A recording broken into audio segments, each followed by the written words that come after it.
আজকে আমরা আরও কিছু গুরুত্বপূর্ণ তথ্য জানবো। তো আজকের ভিডিওটা তোমাদের জন্য খুবই গুরুত্বপূর্ণ হতে চলেছে, কারণ আজকের এই ভিডিওর মধ্যে আমি আমাদের যে ত্রিপুরা রাজ্য রয়েছে এই ত্রিপুরা রাজ্যের মধ্যে বিভিন্ন যে দপ্তর রয়েছে এই দপ্তরের মধ্যে কোন কোন ডিপার্টমেন্টে কী কী পোস্ট রয়েছে সবগুলি আমি এই ভিডিওর মাধ্যমে আলোচনা করব।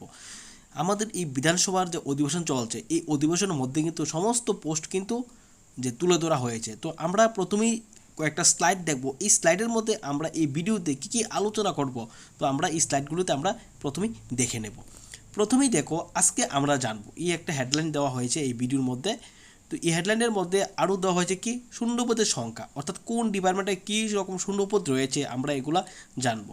তো প্রথমেই আমরা এখানে তুলে ধরেছি ইউজিটি অর্থাৎ টেট 1 অস্নাতক শিক্ষক পদের জন্য কীরকম পোস্ট রয়েছে এটা আমরা জানবো।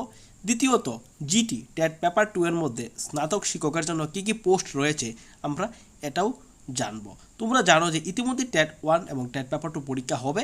তো আর 2022 সালে যারা টেট পেপার 1 পেপার 2 পরীক্ষা দিয়েছিলে তোমাদের কিন্তু চাকরি কিন্তু নোটিফিকেশন বের হয়ে গেছে। তো ভেরিফিকেশন স্ক্রুটিনি সমস্ত কিন্তু প্রসেসে কিন্তু কমপ্লিট, ঠিক আছে।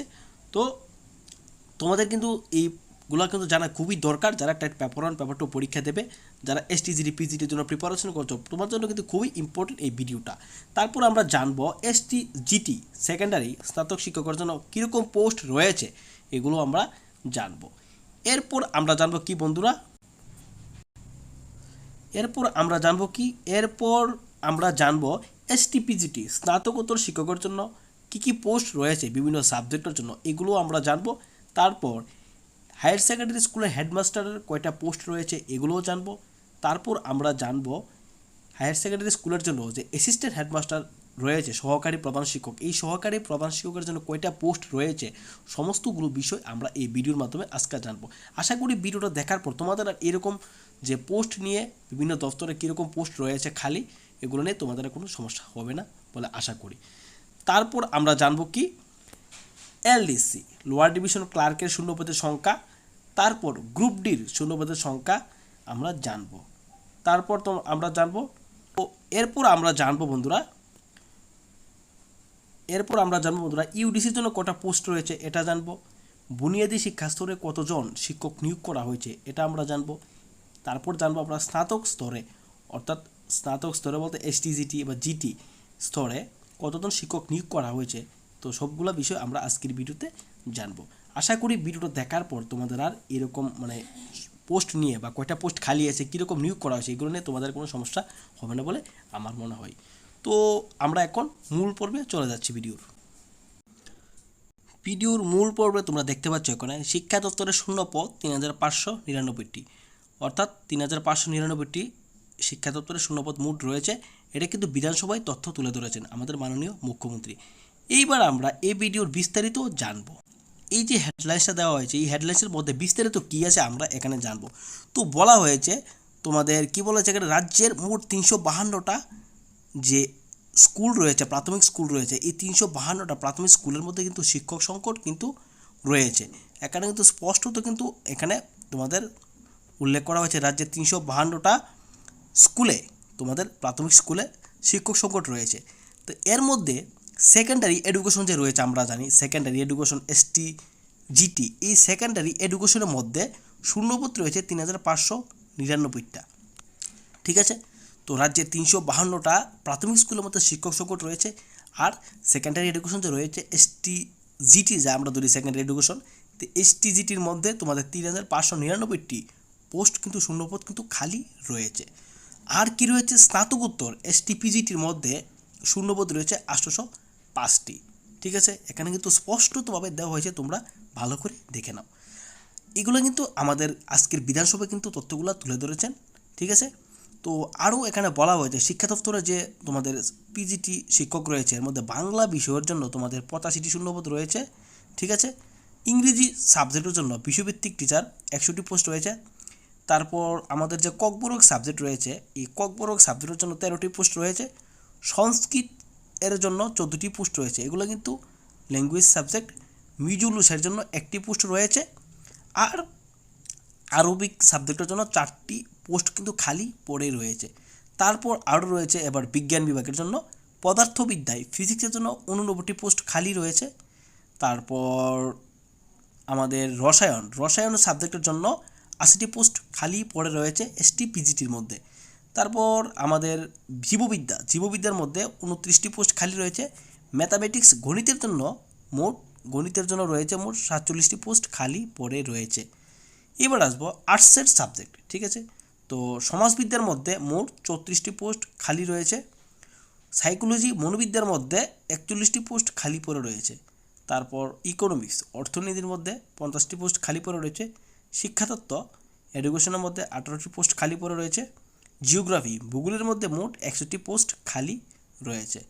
সাবজেক্ট আরেকটা রয়েছে ইতিহাসের মধ্যে 48টি পোস্ট খালি রয়েছে। তারপর রাষ্ট্রবিজ্ঞানের মধ্যে 48টি পোস্ট। দর্শনশাস্ত্র ফিলোসফির মধ্যে 10টি পোস্ট খালি রয়েছে। এগুলো কিন্তু বিধানসভায় তথ্য তুলে ধরা হয়েছে। তারপর তোমাদের রয়েছে সঙ্গীতের জন্য, মিউজিকের জন্য তোমাদের 2টি পোস্ট খালি রয়েছে। বাণিজ্য বিভাগে কমার্সে 31টি পোস্ট কিন্তু গ্র্যাজুয়েট শিক্ষক পদে খালি রয়েছে, ঠিক আছে। তো গ্র্যাজুয়েট শিক্ষক পদে মোট তোমাদের 805টি পোস্ট কিন্তু শূন্যপদ খালি রয়েছে। তারপরও হিন্দি, কম্পিউটার সায়েন্স, তারপর তোমাদের পরিসংখ্যান বিভাগে বিষয় শিক্ষক কিন্তু কোনো শূন্যপদ নেই, ঠিক আছে। তারপরে এখানে বলা হয়েছে তোমাদের সেকেন্ডারি বিষয়। এবার আমরা সেকেন্ডারি এডুকেশন নিয়ে জানবো। এগুলো তো আমরা জানলাম কি তোমাদের, এগুলো আমরা জানলাম যে PGT teacher, ST PGT teacher নিয়ে জানলাম, ঠিক আছে। এবার আমরা এসটি জিটি নিয়ে জানবো, এসটি জিটি নিয়ে আমরা এবার জানবো, ঠিক আছে। তো এখানে দেখো উল্লেখ করা হয়েছে সেকেন্ডারি এডুকেশনের জন্য গ্র্যাজুয়েট শিক্ষক পদ মোট রয়েছে 1389টি পোস্ট কিন্তু এখানে রয়েছে, ঠিক আছে। তো মানে গ্র্যাজুয়েট শিক্ষক পদে শূন্যপদ রয়েছে 1389টি। প্রধান শিক্ষক পদে উচ্চতর মাধ্যমিক স্কুলে, হায়ার সেকেন্ডারি স্কুলে 124টি পোস্ট খালি রয়েছে। অ্যাসিস্ট্যান্ট প্রধান শিক্ষক বা সহকারী প্রধান শিক্ষক পদে তোমাদের শূন্যপদ রয়েছে 66টি, ঠিক আছে। তারপর উচ্চ বিদ্যালয়ে মানে হাই স্কুলের প্রধান শিক্ষকের জন্য পোস্ট খালি রয়েছে 303টি। স্পেশাল এডুকেটরের জন্য শূন্যপদ রয়েছে 112টি, ঠিক আছে বন্ধুরা। তো এগুলো কিন্তু খুবই ইম্পর্টেন্ট তথ্য, তোমাদের জানা দরকার। আশা করি ভিডিওটা দেখলে তোমাদের কোন ডিপার্টমেন্টে কী পোস্ট রয়েছে এগুলো নিয়ে তোমাদের কিন্তু সন্দেহ থাকবে না। আর তোমরা জানো ইতিমধ্যেই টিআরবিটি থেকে একটা নোটিফিকেশন দেবে, তোমরা জানো যে কম্পিউটার সায়েন্সের শিক্ষক কিন্তু নিয়োগ করা হবে, ঠিক আছে।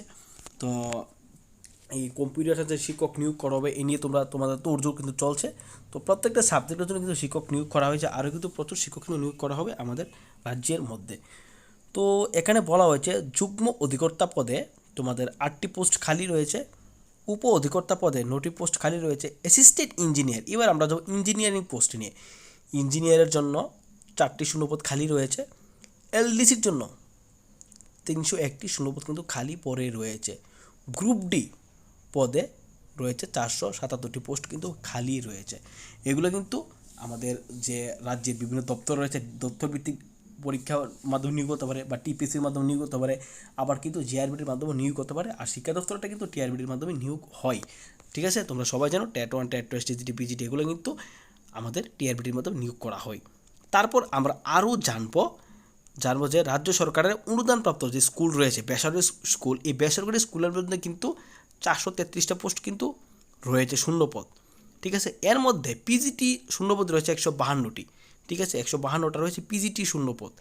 এবার আমরা বন্ধুরা পরবর্তী পাতা গিয়ে আমরা বিস্তারিত আরও জানব। এখানে বলা হয়েছে যে শিক্ষক পদে গ্র্যাজুয়েট শিক্ষক পদে রয়েছে 95টি পোস্ট। এই প্রধান শিক্ষক পদে রয়েছে উচ্চতর মাধ্যমিক বিদ্যালয়ে 6টি পোস্ট। সহকারী প্রধান শিক্ষক পদে কিন্তু রয়েছে 4টি পোস্ট। তারপর তোমাদের প্রধান শিক্ষক পদে 2টি, পিআই পদে রয়েছে 4টি পোস্ট, ঠিক আছে। এলডিসি পদে রয়েছে তোমাদের 28টি শূন্যপদ রয়েছে। ইউডিসি পদে রয়েছে 20টি শূন্যপদ, ঠিক আছে। এগুলো কিন্তু রয়েছে। তাছাড়াও এখানে বলা হয়েছে যে যারা নবম দশম শ্রেণীর জন্য এসটিজিটি পরীক্ষা দিয়েছিল 2022 সালে, তো 230টা পোস্টের জন্য কিন্তু নিয়োগের মানে প্রস্তাব টিআরবির কাছে পাঠানো হয়েছিল। পরবর্তী সময়ে তা কিন্তু হাইকোর্টের মধ্যে একটা কেস হয়, এখানে কিন্তু এটা বলা হয়েছে এই কেসের কারণে কিন্তু তোমাদের 230টা পদের যে নিয়ম ছিল সংরক্ষণ পদ্ধতির জন্য, এটা কিন্তু মানে উচ্চ আদালতে একটা মামলা হয়। এই মামলার রায়ের ফলে সংরক্ষণ ব্যবস্থার পরিবর্তনের সুপারিশ করা হয় হাইকোর্ট থেকে, ঠিক আছে। যে নির্দেশ হয় যে তোমরা সংরক্ষণটা একটু পরিবর্তন করে আবার নিয়োগ করো। বর্তমানে মামলাটা কিন্তু সুপ্রিম কোর্টে বিচারাধীন রয়েছে, ঠিক আছে। এই বিচারাধীন থাকার কারণে এই যে নিয়োগ প্রক্রিয়াটা কিন্তু থমকে গেছে। ঠিক আছে, তিনি জানান যে রাজ্য সরকার ধাপে ধাপে শিক্ষক ও অন্যান্য কর্মচারীদের কিন্তু নিয়োগ করে থাকে। ঠিক আছে, তাছাড়া এখানে বলা হয়েছে যে 112টি স্পেশাল এডুকেটর নিয়োগের জন্য টিআরবির কাছে প্রস্তাব কিন্তু পাঠানো হয়েছে। ঠিক আছে, তো স্পেশাল এডুকেটর নিয়োগ করা হবে, আরও বিভিন্ন পোস্টে কিন্তু নিয়োগ করা হবে। আর আমরা এখন জানবো যে কী পরিমাণ শিক্ষক নিয়োগ করা হয়েছে এই অবধি, আমরা এই বিষয়টা এখন জানবো। এখানে উল্লেখ করা হয়েছে তোমাদের কি গত 5 বছরে এখন অবধি মোট 4656 জন শিক্ষক কিন্তু নিয়োগ করা হয়েছে। ঠিক আছে, বুনিয়াদী শিক্ষা স্তরে কিন্তু এগুলো নিয়োগ করা হয়েছে। ঠিক আছে, আমি যে নোটিশগুলো তুলে ধরেছিলাম স্লাইডগুলো, এখানে তোমরা উত্তর আশা করি পেয়ে গেছো। ঠিক আছে, স্পেশাল এডুকেটর ট্যাট 1 পোস্ট, ট্যাট 2 পোস্ট, ঠিক আছে, এগুলো কিন্তু তোমরা পেয়ে গেছো। তারপর এখানে বলা হয়েছে যে তোমাদের এখানে বলা হয়েছে যে 4656টি জন বুনিয়াদী শিক্ষা স্তরে নিয়োগ করা হয়েছে। ছাত্রছাত্রীদের উন্নত শিক্ষাদানের জন্য টিআরবিটির মাধ্যমে যে পরীক্ষা উত্তীর্ণ করা হয়, টেট পরীক্ষা উত্তীর্ণ শিক্ষক শিক্ষিকাদের নিয়োগ করার ফলে কিন্তু শিক্ষার গুণগত মানটা বেড়েছে। তোমরা সবাই জানো এই সময়ে 4456 জন শিক্ষক শিক্ষিকা নিয়োগ করা হয়েছে। এদের মধ্যে স্নাতক শিক্ষক হচ্ছে 3615 জন। ঠিক আছে, অস্নাতক রয়েছে 1041 জন শিক্ষক নিয়োগ করা হয়েছে, মুখ্যমন্ত্রী কিন্তু জানান। তো এখানে আরও কিছু বলা হয়েছে যে গুরুত্বপূর্ণ তথ্য আরও তুলে ধরা হয়েছে। কী তুলে ধরা হয়েছে যে তোমাদের বলা হয়েছে 2022 সাল থেকে কিন্তু যে 18 নভেম্বর মতো রাজ্যে কিন্তু নিপুণ ত্রিপুরা যে একটা মিশন চালু করেছে, প্রত্যেকটা স্কুলে কিন্তু নিপুণ কর্নার রয়েছে। এই নিপুণ ত্রিপুরা মিশনের অধীনে 10,182 জন প্রাথমিক শিক্ষক শিক্ষিকাকে ফাউন্ডেশনাল লিটারেসি অ্যান্ড নিউমার্সি FLN একটা কোর্সের ব্যবস্থা করা হয়েছে, প্রশিক্ষণে কিন্তু দেওয়া হয়েছে। ঠিক আছে, তারপর এখানে বলা হয়েছে ত্রিপুরার নিপুণ ত্রিপুরা বাস্তবায়নের প্রশিক্ষিত করে তুলবার লিগিয়া নিপুণ ত্রিপুরাটারে বাস্তবায়নে প্রশিক্ষিত করবার লিগিয়া 200 জন BRP ব্লক রিসোর্স পার্সন আর CRP ক্লাস্টার রিসোর্স পার্সন কিন্তু মাস্টার ট্রেনার হিসেবে গড়ে তোলা হয়েছে। অর্থাৎ BRP CRP নিয়োগ করা হয়েছে মাস্টার ট্রেনার হিসেবে, যারা কিনা শিক্ষক শিক্ষিকাদের প্রশিক্ষণ দান করেন বিভিন্ন বিষয়ে। ঠিক আছে, তো এখন পর্যন্ত 2648 জন শিক্ষক শিক্ষিকাদের প্রশিক্ষণ কিন্তু দেওয়া হয়েছে, এখানে তাও বলা হয়েছে। তো সমস্ত কিন্তু এখানে উল্লেখ করা হয়েছে। ঠিক আছে, তো বন্ধুরা এই ছিল তোমাদের একটা গুরুত্বপূর্ণ তথ্য। এবার আমরা জানবো এবার আমাদের যে বুনিয়াদী শিক্ষা স্তরে ইউজিটির জন্য কী কী শূন্যপদ রয়েছে, তারপর STGT জন্য কী শূন্যপদ রয়েছে, টেট পেপারটার জন্য কী শূন্যপদ রয়েছে, আমরা এগুলো এবার জানবো। তো আমরা এখানে গত ভিডিওতে একটা তুলে ধরেছি এই নিয়ে আমি, তবে আজকের ভিডিওতে আমি তোমাদের বলে দিচ্ছি যে স্নাতক শিক্ষকের জন্য তোমাদের শূন্যপদ রয়েছে 2781টি। ঠিক আছে, এটা কিন্তু দফতর কর্তৃক যে বিধানসভা তুলে ধরা হয়েছে, মুখ্যমন্ত্রী দফতর কর্তৃক যে শূন্যপদ, এগুলো কিন্তু এখানে তুলে ধরা হয়েছে। ঠিক আছে, তো স্নাতক শিক্ষকের জন্য 2781টি পোস্ট রয়েছে। এবার এখানে দেখো অস্নাতক অর্থাৎ ইউজিটির জন্য মোট 1406টা শূন্যপদ কিন্তু রয়েছে। ঠিক আছে, তো এছাড়াও আরও বিভিন্ন শূন্যপদ রয়েছে, আমি কিন্তু বিভিন্ন ভিডিওর মাধ্যমে তোমাদের সামনে তুলে ধরার চেষ্টা করছি। ঠিক আছে, তো ট্যাট 1 ট্যাট 2 special educator STPGT LDC UDC সমস্ত কিছু কিন্তু আমি তুলে ধরার চেষ্টা করেছি তোমাদের সামনে। আশা করি ভিডিওটা দেখলে তোমাদের যে সমস্ত ডাউট পোস্ট নিয়ে এগুলো কিন্তু তোমাদের ক্লিয়ার হয়ে যাবে। তো কেমন লাগলো ভিডিওটা অবশ্যই জানিও কমেন্টের মাধ্যমে, আর আশা করি ভিডিওটা তোমাদের খুবই কাজে লাগলো। যারা ট্যাট পেপার 1 পেপার 2 পরীক্ষা দেবে তোমাদের জন্য প্রত্যেকের জন্য এই ভিডিওটা খুবই উপকারী।